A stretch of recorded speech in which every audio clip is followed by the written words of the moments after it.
Zootopia? No, it's Funtopia. 안녕하세요. 뻔한 나라 제니퍼의 펀토피아에 오신 여러분을 열렬히 환영합니다.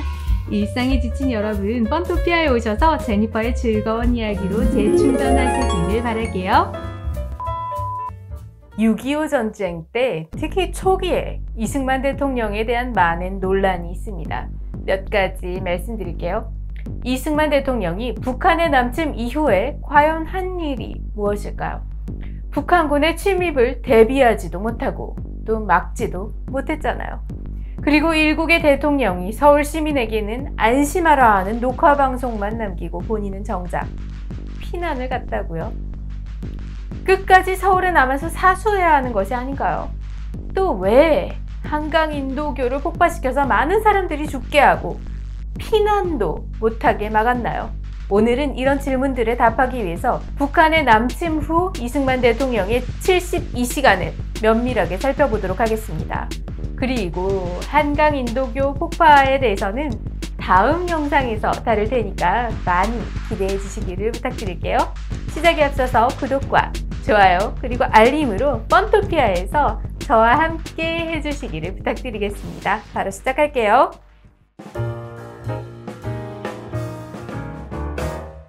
(1950년 6월 25일) 이승만 대통령은 여느 일요일과 마찬가지로 아침 식사를 마치고 오전 9시 30분쯤에 창경궁의 비원으로 낚시를 하러 갔습니다.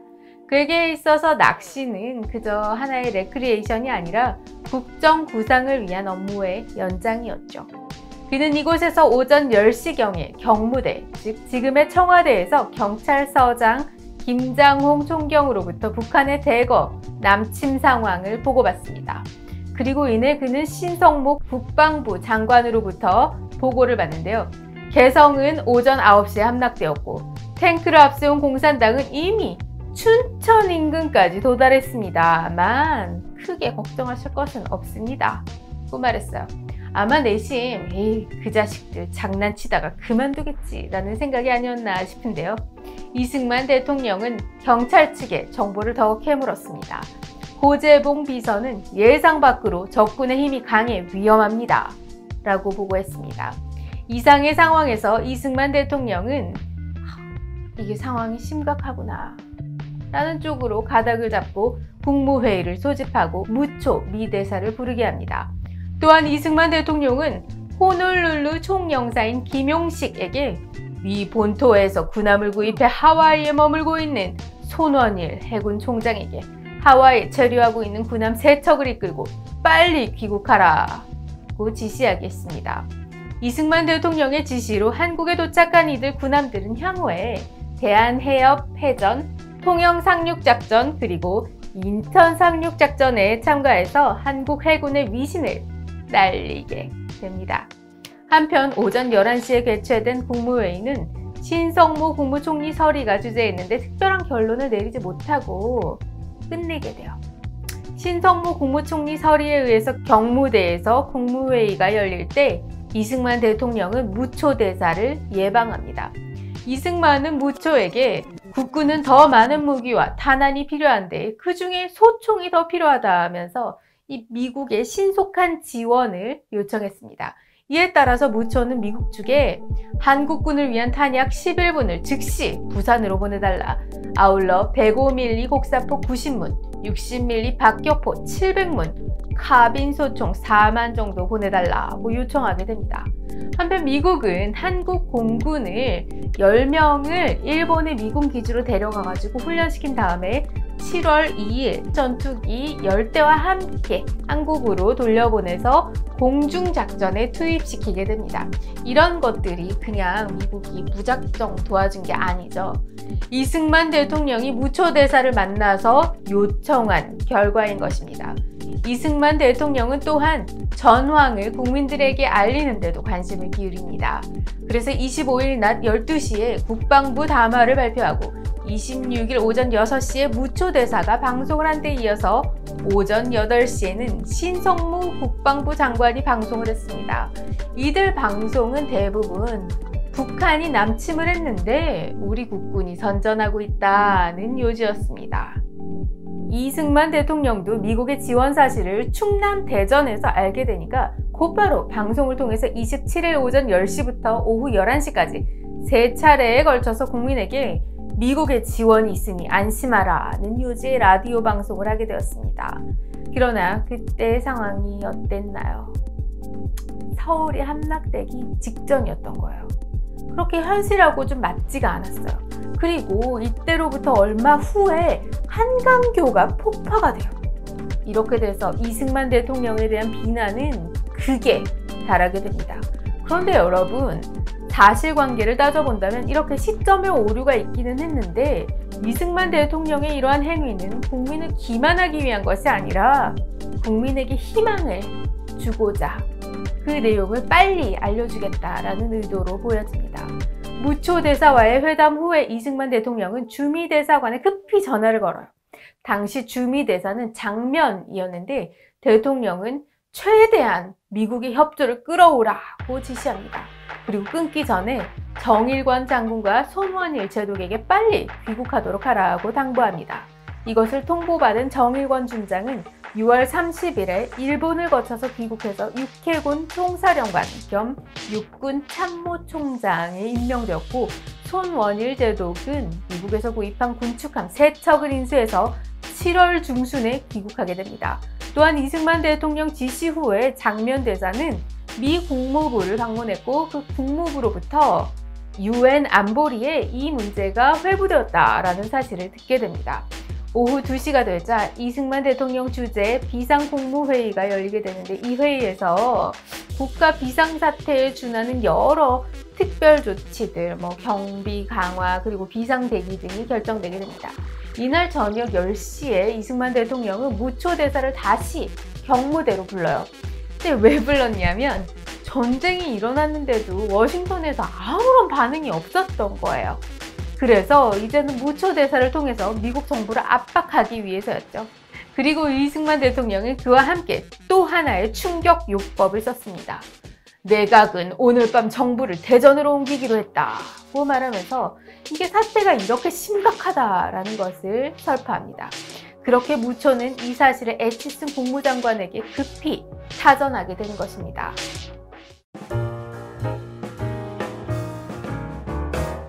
다음 날인 6월 26일 새벽 3시 이승만 대통령은 맥아더 미국 동군사령관에게 전화를 걸게 돼요. 새벽 3시에 맥아더의 전속 부관이 받았는데 지금은 장군님을 깨울 수가 없으니까 나중에 걸겠다고 대답했습니다. 아차. 그랬더니 이승만 대통령이 완전 열받은 거죠. 그는 화를 있는 대로 버럭 내면서 한국에 있는 미국 시민이 한 사람씩 죽어갈 테니 장군을 잘 재우시오 라고 고함을 치게 된 거예요. 부관이 얼마나 놀랬겠어요. 지금 새벽이니까 전화 그냥 내일 해준다 그랬더니 미국 사람이 지금 하나씩 죽어갈 테니까 나중에 전화하라니. 아무튼 그는 그렇게 기겁을 해서 맥아더 사령관을 깨웠고 맥아더가 전화를 받자 이승만은 오늘 사태가 벌어진 것이 누구 책임이오? 당신 나라에서 좀 더 관심과 성의를 가졌다면 이런 사태까지는 이르지 않았을 거지 않소? 우리가 여러 차례 경고하지 않았습니까? 어서 한국을 구하시오 라고 무섭게 항의를 했습니다. 맥아더 사령관은 무스탕 전투기 10대, 105mm 곡사포 36문, 155mm 곡사포 36문, 그리고 바주카포를 긴급 지원하겠다고 약속했습니다. 이 대통령은 조종사 10명을 보내서 단기 훈련을 받게 하고 나서 무스탕기를 몰고 오겠다 하면서 전화를 끊었습니다. 아니 이게 우리가 지원을 받아야 되는 거잖아요. 도와주는 게 아니고 오히려 도움을 달라고 요청을 하는 상황에서 극동군 사령관에게 막 호통을 친 거예요. 열받아가지고.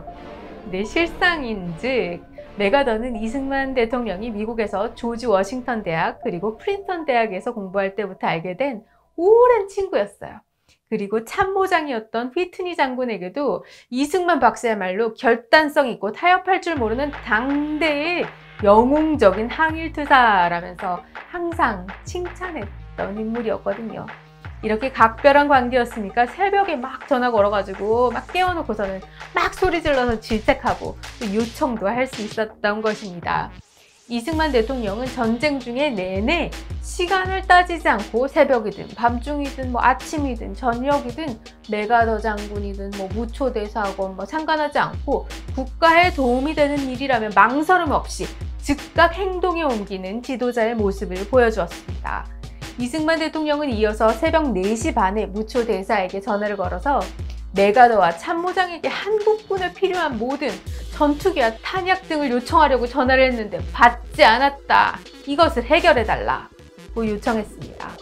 아침이 되자 이승만 대통령은 내무부 치안국을 방문해서 경찰 계통으로 들어온 전선 상황을 점검했습니다. 그리고 오전 10시에는 대통령 특명으로 군사경력자 회의를 열게 했어요. 이 자리에서 신성무 국방부 장관과 최병덕 육군 총장은 현재 군은 의정부에서 북괴군을 반격하고 있으며 전황은 유리하게 진전되고 있다고 설명을 했어요. 이게 뭘까요?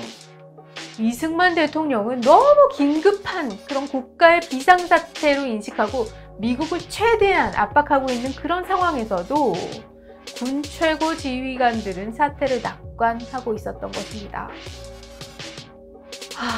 이날 회의에서는 한강선 방어가 무너지면 승산이 없다. 한강선을 고수하자는 결론을 내고 회의를 마치게 됩니다. 최병덕 육군 총장은 인민군이 서울에 들어온 뒤에 한강다리를 폭파할 것을 명하는데요. 이것은 이 회의 결과에 충실히 따르기 위한 것으로 보여집니다. 오전 11시에는 신익희 국회의장의 사회로 국회 본회의가 열립니다. 이 회의에서는 미국 대통령과 유엔 총회에 한국에 지원을 호소하는 메시지를 결의하는 것 외에도 국회가 예산의 구애됨 없이 군사비 지출을 위한 그 권한을 정부에 다 위임하는 결의 또한 하게 됩니다. 이승만 대통령은 국회에 출석한 다음에 오후 2시에 육군 본부와 치안국 상황실을 방문하고 상황을 보고받습니다. 이때 서울 상공은 북한군의 야크기가 맴돌고 있었고 이승만 대통령은 북한군 전투기가 나타날 때마다 방공호로 피신해야 했습니다. 6월 26일 오후 1시 서울의 관문인 의정부가 함락된 이후에 대통령의 피난 문제가 나왔습니다. 오후 4시경 프란체스카 여사는 특별 열차를 대기토록 했습니다. 하지만 신성무 국방부 장관이 경무대로 들어와서 각하 별일 없습니다. 사태는 호전되고 있습니다. 라고 말하자 프란체스카는 피난을 취소시켰습니다. 저녁 9시 김태선 서울시 경국장이 경무대로 와서 서대문 형무소엔 수천 명의 공산분자들이 갇혀 있습니다. 그들이 탈옥한다면 인왕산을 넘어 제일 먼저 여기로 옵니다. 각하께서는 일단 피난하셔야 합니다. 라고 건의했습니다. 하지만 이승만 대통령은 아직 피난 결정을 하지 못했습니다.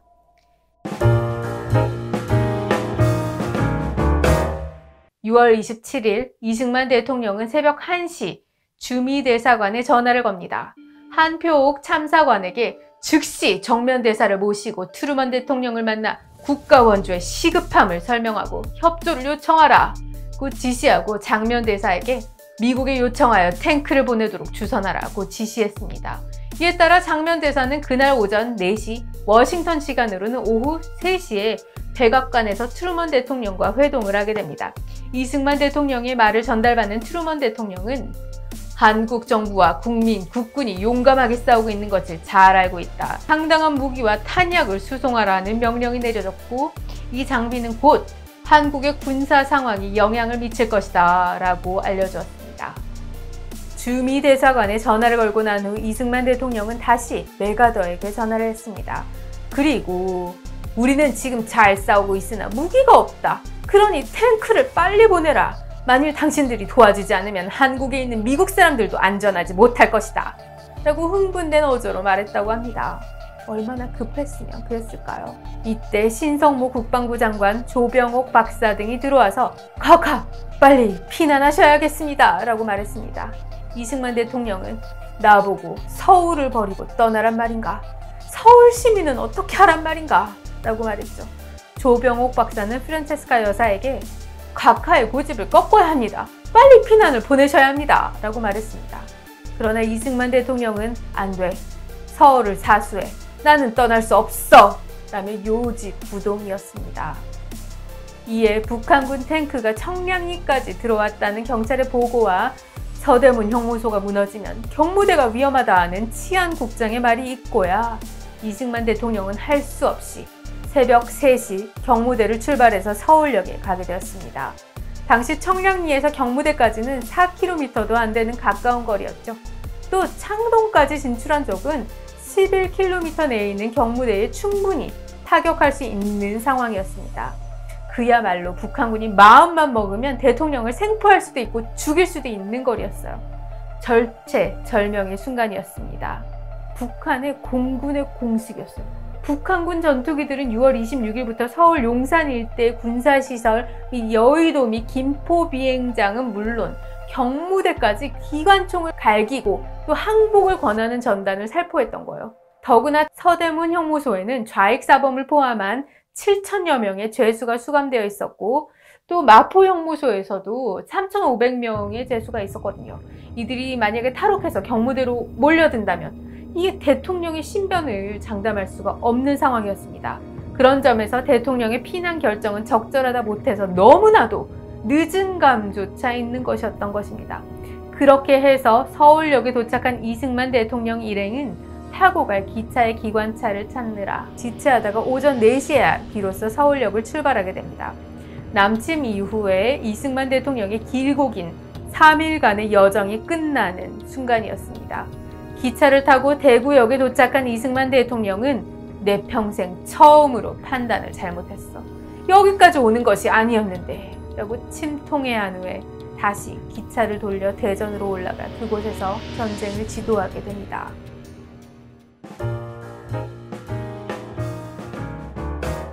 북한 남침 이후 3일간 이승만 대통령의 행적의 저자 남정욱 박사는 이승만 대통령의 행적을 면밀히 분석하면서 그는 대한민국 대통령으로서 해야 할 일을 정확히 수행했다고 평했습니다. 그는 계속 말합니다. 남침 이후 이승만 대통령의 3일간은 75세의 노인이 감당하기에는 너무나 버거운 가히 살인적인 스케줄이었다. 누구의 도움도 없이 짜인 이승만 대통령의 3일의 행적은 완벽 그 자체였다. 당시는 아무런 매뉴얼도 없는 시대였다. 하지만 이승만 대통령은 그것을 완벽하게 해냈다. 국가 지도자로서의 그의 위대성이 돋보이는 대목이다. 남정옥 박사는 이승만 대통령의 행적을 3가지로 요약했습니다. 첫째, 이승만 대통령은 적극적인 대미 외교를 통해서 미국의 참전을 위해 노력했습니다. 둘째, 그는 국무회의, 군사경력자 회의 등을 통해서 전쟁 시에 국가가 나아갈 방향을 선명하게 제시했습니다. 그리고 셋째, 그는 육해 공군 모두를 염두에 두고 부족한 것을 채워나갔어요. 즉 미군에게 육군의 부족한 무기 탄환 지원을 요청했고 하와이에 있었던 해군의 전투함이 빨리 오도록 지시했고 공군도 미국으로부터 지원을 받아서 전투에 참여할 수 있게 했던 것입니다.